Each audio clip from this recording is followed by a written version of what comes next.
নির্বাচনে বিএনপি ও জামাতের নেতৃত্বাধীন জোটের মধ্যে হাড্ডাহাড্ডি লড়াইয়ের আভাস পাওয়া গেল ইন্টারন্যাশনাল ইনস্টিটিউট অফ ল এর জরিপ বলছে আসন্ন ত্রয়োদশ জাতীয় সংসদ নির্বাচনে বাংলাদেশের জাতীয়তাবাদী দল অর্থাৎ বিএনপি নেতৃত্বাধীন জোট 44.1% ভোট পেতে পারে। অন্যদিকে বাংলাদেশ জামাতে ইসলামী নেতৃত্বাধীন জোট 11টি রাজনৈতিক দলের নির্বাচনী জোটের ঝুলিতে যেতে পারে 43.9% ভোট।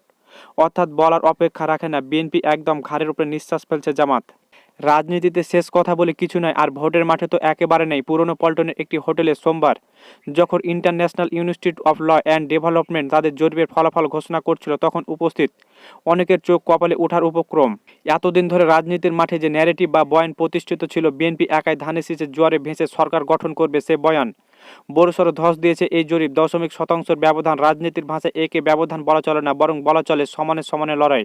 এই জরিপ যদি মাঠের প্রকৃত চিত্র প্রতিফলন হয়, তবে আগামী সংসদ নির্বাচনে এক শ্বাসরুদ্ধকর পরিস্থিতির মুখোমুখি হতে যাচ্ছে বাংলাদেশ।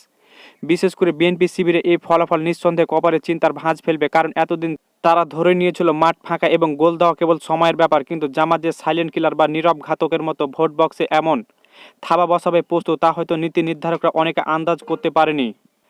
আইআইএলডি এর জরিপকে হালকাভাবে নেওয়ার সুযোগ খুব একটা কম নেই, বিশেষ করে যখন এর স্যাম্পল সাইজ বা নমুনার আকার 6315 জন।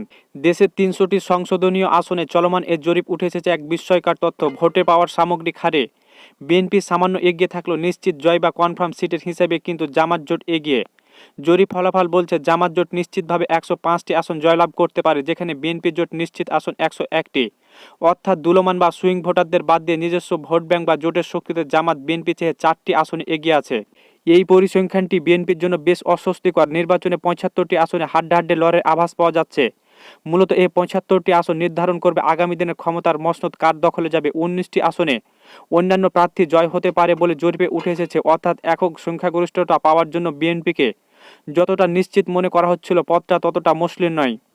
অবশ্যই মুদ্রার উল্টো পিঠে আছে। একদিনে কৃষিবিদ ইনস্টিটিউশনের animation association for social development অর্থাৎ ইএসডি নামে আরেকটি সংস্থা তাদের জরিপ প্রকাশ করেছে।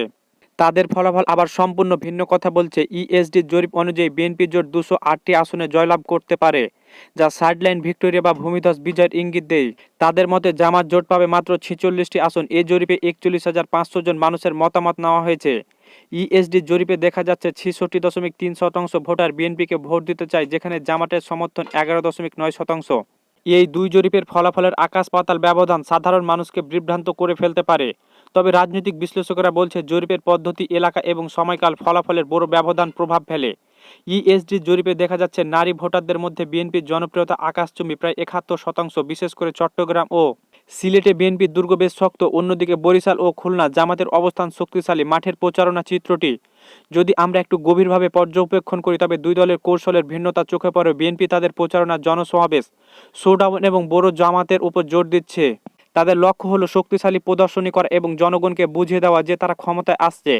অন্যদিকে জামাত ইসলামী ও তাদের শরিকরা হাঁটছে ভিন্ন পথে। তারা বড় বড় শোডাউনের চেয়ে ডোর টু বা দাঁড়িয়ে দাঁড়িয়ে যাওয়ার কৌশলকে বেশি বিশ্বাসে। জামাতের কর্মীরা নীরবে প্রতিটি ঘরে ঢুকছে, ভোটারদের সঙ্গে ব্যক্তিগত সম্পর্ক তৈরি করছে এবং বিগত দিনের বঞ্চনার কথা তুলে ধরছে। আইআইএলডির জরিপে জামাতের যে উত্থান দেখা যাচ্ছে, তা মূলত নীরব প্রচারণার ফসল। ভোটারদের একটি বড় অংশ, বিশেষ করে যারা প্রচলিত রাজনীতির হটগোল পছন্দ করে না, তারা জামাতের এই সুশৃঙ্খল প্রচারণায় আকৃষ্ট হতে পারেন। এছাড়া তরুণ ভোটারদের মধ্যে একটা অংশ নতুন নেতৃত্ব বা ভিন্ন ধরনের রাজনীতির স্বাদ খুঁজছে বা জরিপের ফলাফলে জামাতের বক্সে জমা হতে পারে। নির্বাচনের উত্তাপের মধ্যে কিছু কিছু আসনের প্রতিদ্বন্দ্বিতা পৌঁছে গেছে ব্যক্তিগত পর্যায়ে, যা রাজনীতিতে দুষ্ট মিষ্টি লড়াই হিসেবে পরিচিত পাচ্ছে। ঢাকা এবং এর আশেপাশে আসনগুলোতে একই চিত্র বেশ স্পষ্ট।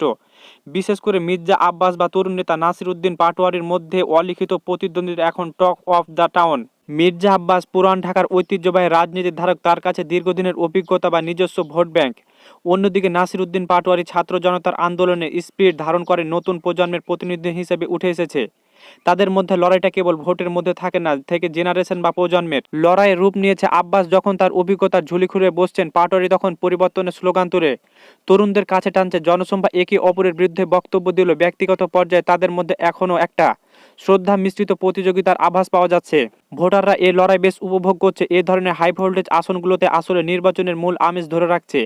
একদিকে নির্বাচন দিন যত ঘনিয়ে আসছে, সরকারের প্রস্তুতি তত তোড়জোড় হচ্ছে। নির্বাচন কমিশন এবং অন্তর্বর্তীকালীন সরকার একটি অবাধ ও সুষ্ঠু নির্বাচন উপহার দিতে বদ্ধপরিকর। মাঠে প্রশাসন ঢেলে সাজানো হয়েছে। আইন শৃঙ্খলা রক্ষাকারী বাহিনীকে কঠোর নির্দেশনা দেওয়া হয়েছে যে কোনো ধরনের পেশি শক্তি ব্যবহার যেন না হয়। আইআইএলডি জরিপে গণভোট প্রসঙ্গটি বেশ গুরুত্বপূর্ণ পেয়েছে। জরিপে অংশ নেওয়া প্রায় 90% মানুষ গণভোটে হ্যাঁ দেওয়ার পক্ষে। এই ইঙ্গিত দেয় কেবল মানুষ ক্ষমতার পরিবর্তন চায় না, তারা রাষ্ট্র ব্যবস্থার মৌলিক সংস্কার বা কোনো একটি নির্দিষ্ট ইস্যুকে তাদের সরকারি মতামত জানতে চায়। সরকারের জন্য একটি বড় চ্যালেঞ্জ নির্বাচন সুষ্ঠু করার পাশাপাশি এই সংস্কার আকাঙ্ক্ষাকে কিভাবে অ্যাড্রেস করা হবে। দেশের বর্তমান অবস্থা, নির্বাচনের অর্থনৈতিক সংকট এবং দ্রব্যমূল্যের ঊর্ধ্বগতি ভোটারদের মনে বড় প্রভাব ফেলেছে। সাধারণ মানুষ এমন কাউকে ক্ষমতায় বসাতে চায় না যারা দ্রুত এই সংকট সমাধান করতে পারবে না। দুই জরিপের এই দুই বিপরীতমুখী ফলাফল আসলে কি বার্তা বার্তাটি হলো ভোটাররা এখন আর কোনো নির্দিষ্ট দলের বাধা ভোট নাই। ইএসডি জরিপে দেখা গেছে যে আওয়ামী লীগের ভোট দেওয়া ভোটারদের 80% এবার বিএনপিকে ভোট দিতে চায়, আবার 15% জামাতকে দিলেও ঝুঁকছে। অর্থাৎ আওয়ামী লীগের ভোট ব্যাংক ভাগাভাগি হচ্ছে প্রধান দুই দলের মধ্যে। বিএনপি যদি মনে করে আওয়ামী লীগের পতনের পর তারা অটোমেটিক চয়েস, তবে আইআইএলডি জরিপ তাদের জন্য ওয়েলকাম কল। জামাত যে তাদের ঘাড়ে নিঃশ্বাস ফেলছে এটা অস্বীকার করার উপায় নেই। বিশেষ করে 105টি আসনে জামাত এগিয়ে থাকা প্রমাণ করে তাদের সাংগঠনিক ভিত্তি কতটা মজবুত হয়েছে। 2026-এর নির্বাচন বাংলাদেশের ইতিহাসের অন্যতম আনপ্রেডিক্টেবল বা অনিশ্চিত নির্বাচন হতে যাচ্ছে। একদিকে বিএনপির বিশাল জনসমর্থন ও তারেক রহমানের জনপ্রিয়তা, অন্যদিকে জামাতের সুসংহত সাংগঠনিক শক্তি ও নীরব বিপ্লব। জরিপের ফলাফলে যাই আসুক আসে যায় না, জনগণ ব্যালট পেপারে বিএনপি কি পারবে তাদের গণজোয়ার ধরে রাখতে, এককভাবে ক্ষমতায় যেতে, নাকি জামাতের এক ছবলে তাদের হিসাব নিকাশ উল্টে যাবে। রাজনৈতিক এই সমীকরণ সমাধান পেতে আমাদের অপেক্ষা করতে হবে নির্বাচনের দিন পর্যন্ত। তবে একটা বিষয় নিশ্চিত, ভোটাররা এবার বেশ সচেতন এবং তারা তাদের ভোটের মাধ্যমে বুঝিয়ে দিবে কোন পথে হাঁটবে আগামীর বাংলাদেশ।